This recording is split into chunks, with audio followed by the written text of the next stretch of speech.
నేను లోకమునకు వెలుగును.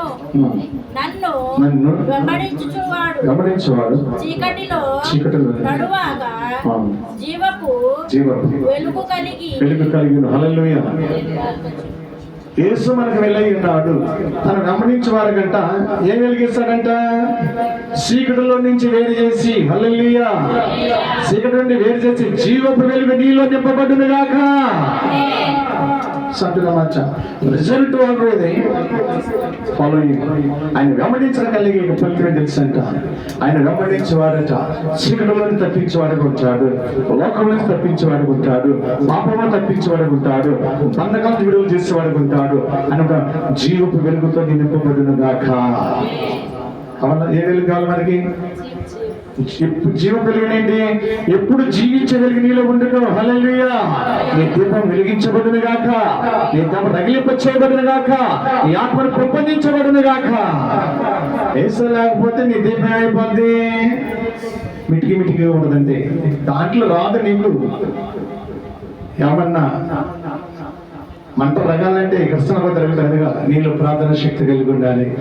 నేను చాలాసార్లు మీతో ఒక మాట చెప్తున్న తర్వాత వినండి. ఆత్మ ఉన్నది నీలో. ఆత్మ గురించి ఆలోచించు. ఈ ఆత్మను బలపరచాలంటే పరిశుద్ధాత్మ దేవుడు బలపరచాలి.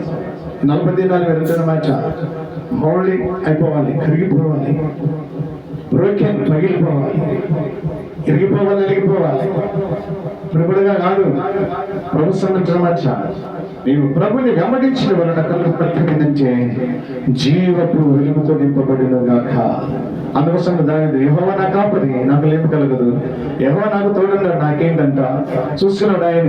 ఎట్టొచ్చిన నిద్రపోయిన దేవుడు చూసుకునేవాడికి ఉన్నాడు. హల్లెలూయా. చెంతని చేసేవాడికి ఉంటాడు. చింతతో, బాధలతో, వ్యాధులతో, రోగాలతో, బాధలతో ఏదన్నా కానీ మాత్రం ప్రభుకి అగెన్స్ట్ అయినది ఏదొచ్చా కానీ మాత్రం దేవుడు నిన్ను దీవించబడిన గాక. అదే దావీదు ధైర్యం. ఎవడ పిల్లమన్నాడంటే దేవుడు దావీదు పిలిచాడు. అనుకున్నాడా నా గొర్రెలు కలిసి నా బ్రతుకు నా జీవనం అలాగే అనుకున్నాడు. అట్లా కాదబ్బా, గొర్రెలు కలిసి నైపుణ్యత కలిగిన అనుకున్నాడు. కాబట్టి ఇప్పుడు మనుషులు కాసేవాడిగా ఉండాలి. ప్రజల్లో జాలలో పిలిచాడు, పల్లికారులు పిలిచాడు దేవుడు. ఎంతవరకు సార్ మీరు అయిపోయింది కాబట్టి వదిలేసేయండి, మనుషులు పట్టమన్నాడు. హల్లెలూయా. అంటున్నమాట ఈ రెండింటి పిలిచి దేవుడు అంటున్నమాట ఏంటంటే, నన్ను వెంబడిస్తే మీకు కూడా నిత్య జీవం ఉన్నది, నిత్యరాజ్యం ఉన్నది. కాబట్టి ప్రభు నన్ను ప్రేమించండి.